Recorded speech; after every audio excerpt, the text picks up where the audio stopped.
Salut à toi et bienvenue dans cette vidéo où je vais te parler des 13 erreurs qu'il faut absolument éviter quand on se lance dans la vente sur Amazon. Si tu appliques ces conseils que je vais te donner, tu vas éviter de faire beaucoup d'erreurs que la plupart des débutants font quand ils se lancent dans le e-commerce, notamment dans la vente sur Amazon, que j'ai pu faire ou d'autres vendeurs ont pu faire. Première erreur, vouloir créer une structure juridique trop coûteuse et trop complexe. J'entends beaucoup de personnes quand ils se lancent à vouloir créer, faire des montages de sociétés, d'optimisation fiscale, à prendre des bureaux, à vouloir faire les choses carrées, alors que quand on se lance dans un business, le temps est ton allié. Moi, je pense que la plupart des personnes qui se bloquent dans ça retardent justement l'avancement de leur business et se retrouvent des fois bloqués à dépenser de l'argent dans des choses futiles qui n'ont pas d'intérêt au lieu de se concentrer directement à trouver des produits, à acheter leur stock. Donc, il faut créer une structure vraiment simple, adaptée à ton business, adaptée à ta situation qui te permettra d'avancer rapidement. Deuxième erreur, ouvrir plusieurs comptes vendeurs. La plupart des personnes qui se lancent dans la vente sur Amazon, qui veulent ouvrir un compte vendeur pro, des fois, on font l'erreur de, si une fois le compte ne passe pas parce que Amazon suspend parce qu'il manque des informations, veulent ouvrir un autre compte, mais avec les mêmes coordonnées. Mais le problème, c'est que ce sont des robots qui contrôlent l'identité justement des ouvertures des comptes. Et si les robots détectent qu'il y a plusieurs comptes liés avec les mêmes coordonnées, ils vont justement suspendre et bloquer ton compte. Donc, je te conseille vraiment d'ouvrir un seul compte. Et si tu as des retours, des blocages d'Amazon, il faut savoir répondre et amener les informations qu'ils te demandent. Troisième erreur, ne pas vouloir investir de l'argent. Je vois beaucoup de personnes aussi qui se lancent dans le e-commerce, dans un business, qui ne veulent pas investir de l'argent, qui ne veulent pas mettre leur argent dans tout ce qui est logiciel, outils qui te permettront justement de te développer ton activité rapidement. Et comme on dit, le temps, c'est de l'argent. Donc, il ne faut pas hésiter à investir que ce soit dans ton stock, dans les logiciels, dans ta structure, pour pouvoir justement monter un business rapidement et de manière solide. Il faut savoir que le business en ligne demande beaucoup moins d'investissement qu'un business physique.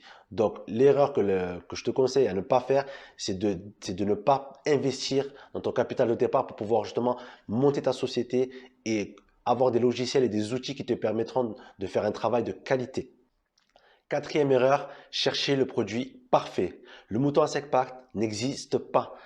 La plupart des personnes, quand ils se lancent, le premier blocage qu'ils ont, c'est qu'ils veulent chercher un produit phare, un produit top. C'est-à-dire qui se vend beaucoup, qui a peu de concurrence, qui a de grosses marges, qui ne vaut pas cher à l'achat, qu'on peut revendre très cher, qu'on peut sourcer près de chez soi, sans forcément passer par des fournisseurs étrangers, blablabla, blablabla. Un produit qui se vend, c'est un produit qui se vend déjà.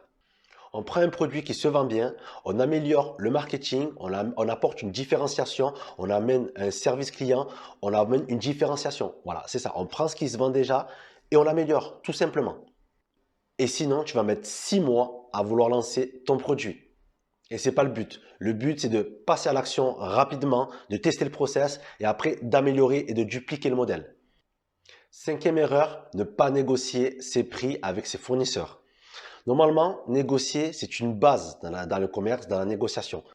Il y a plusieurs choses que l'on peut négocier et pas forcément que le prix. On peut négocier les quantités de commandes minimum, les conditions de paiement, des produits complémentaires, des échantillons, des délais de paiement, etc. Il faut toujours avoir l'idée en tête de ressortir avec un échange gagnant-gagnant, que ce soit pour toi ou soit pour le fournisseur. Sixième erreur, ne pas commander d'échantillons. Beaucoup de personnes font cette erreur-là, en fait, de ne pas commander d'échantillons afin de tester la qualité du produit au niveau de ton fournisseur. Ça, c'est une chose très, très importante parce que c'est toi qui seras responsable en tant que vendeur auprès de tes clients de la qualité de tes produits. Donc, si tu ne vérifies pas la qualité de tes produits, tu auras sûrement beaucoup de retours et beaucoup de clients qui seront mécontents. Et si les clients sont mécontents, ben, sache que Amazon sera mécontent de ton compte vendeur et tu pourrais être bloqué pour cela.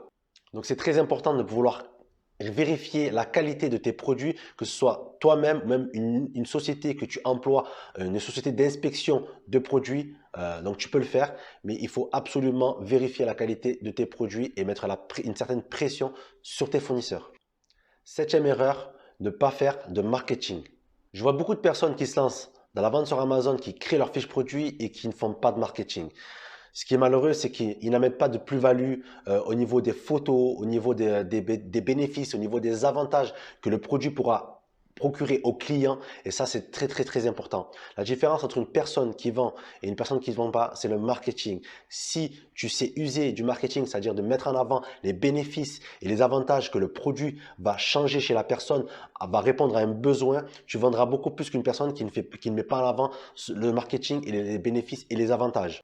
Il faut savoir se différencier dans la qualité de ses photos, dans la promesse, dans la vente. C'est très important. Huitième erreur, ne pas faire de la pub. Beaucoup de personnes qui se lancent n'ont pas défini un budget publicité lors de leur lancement. La publicité, c'est très important. Ça te permet justement d'être visible au niveau des expressions et des mots-clés de recherche, d'être visible parmi la première page de résultats et parmi les 12 premiers résultats. C'est là que la décision d'achat se fait en grande majorité, aux 3/4, c'est dans les 12 premiers résultats. Donc, c'est très important de vouloir faire de la pub pour justement rendre visible tes produits envers tes clients et de récolter le plus de data, de données possibles pour savoir par quels mots-clés et expressions tes clients recherchent tes produits. Et ça, c'est que la pub qui peut te le donner. Neuvième erreur, la rupture de stock. Ce qu'il faut éviter absolument, c'est la rupture de stock. Amazon n'aime pas du tout. Parce que si tu dépasses les 30 jours, le BSR 30, c'est-à-dire le classement qu'Amazon donne, ça s'appelle le BSR 30. Si tu dépasses les 30 jours de rupture de stock, il faudra que tu refasses tous les efforts que tu as fait au niveau marketing, au niveau publicité, pour justement réussir à revenir en première page. Donc, c'est très important de éviter la rupture de stock. Car tu as aussi un indice IPI, ça s'appelle, c'est un indice, un classement que Amazon te donne dans ton compte vendeur qui te permet d'évaluer en fait la rotation de tes stocks. Et plus tu travailles en flux tendu, que tu as une bonne rotation de stock, que tu n'es pas en rupture, plus Amazon te mettra en avant. Donc c'est très important de ne pas atteindre la rupture de stock et de bien gérer son stock. Dixième erreur, vouloir être le moins cher. Quand tu vises la stratégie du cheap, du pas cher, tu n'as pas beaucoup de marge de manœuvre en termes de rentabilité et en termes de marge. Pourquoi? Car tu n'as pas énormément de marge de manœuvre pour pouvoir faire de la publicité, pour pouvoir faire du marketing et tu devras gérer énormément de stock que si tu vends un produit plus cher. Et de toute façon, la plupart des personnes qui veulent acheter sur Amazon ont plus confiance en des produits chers que des produits pas chers. La qualité perçue au niveau du client est meilleure quand le produit est cher.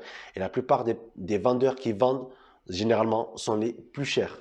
Donc, il faut plutôt opter vers des produits premium qui te permettra d'avoir plus de marge, donc plus de manœuvre pour faire beaucoup plus de marketing et de publicité et justement pour pouvoir augmenter ton chiffre d'affaires et vendre le plus possible. Onzième erreur, manquer d'ambition. Il faut se fixer des objectifs ambitieux qui te permettront justement de te challenger, de te surpasser. Notre cerveau est câblé sur des croyances limitantes et il faut justement casser ces croyances limitantes, ce plafond de verre pour atteindre des objectifs ambitieux qui te permettront de faire des actions qui te permettront d'aller très loin. Et je te garantis, quand on met des objectifs ambitieux, on peut atteindre des résultats au-delà de nos attentes. Il faut toujours viser la lune car même en cas d'échec, on atterrit dans les étoiles. Douzième erreur, ne pas avoir de pourquoi. Si tu n'as pas de pourquoi fort, tu ne pourras pas lister tes objectifs et surtout, tu ne pourras pas durer dans le business. Avoir un pourquoi te permet dans les moments de galère, les moments d'épreuve, de savoir pourquoi tu te lèves, pourquoi tu fais les choses. Et c'est ça qui fait la différence entre les personnes qui réussissent et les personnes qui abandonnent. Les personnes qui abandonnent, généralement, n'ont pas établi de pourquoi. Donc, dis-toi, remets-toi en question et dis-toi pourquoi je fais ça. Dans quel but, dans quel objectif? Qu'est-ce que je veux changer dans ma vie qui me permettra justement d'atteindre mes objectifs et de passer ces moments d'épreuve et de galère? Treizième erreur, ne pas investir sur soi-même. Vouloir investir sur soi-même, se former, la connaissance est la clé de la réussite. Sans connaissance, on n'arrive à rien. La connaissance te permet de gagner du temps, d'économiser de l'argent, d'être serein des actions à réaliser pour atteindre des objectifs. Il n'y a pas pire que l'ignorance dans ce monde. L'ignorance, ça coûte très cher. Donc justement, se former, investir sur soi-même te permettra d'éviter beaucoup d'erreurs et d'éviter beaucoup d'erreurs que beaucoup de personnes ont fait et aussi d'avoir les connaissances qui te permettront d'aller au-delà de tes objectifs. Donc voilà, si tu souhaites vraiment réussir dans ce business-là, dans la vente sur Amazon, dans le e-commerce, je te conseille vivement de suivre les conseils que je t'ai donnés et je te dis, j'espère te voir ce dimanche à 18 h pour la conférence où je vais rentrer plus en détail sur ce qu'est le business model d'Amazon FBA. Donc, si ça t'intéresse, sois là, réserve ta place ce dimanche à 18 h et je te dis à très vite. Ciao, ciao.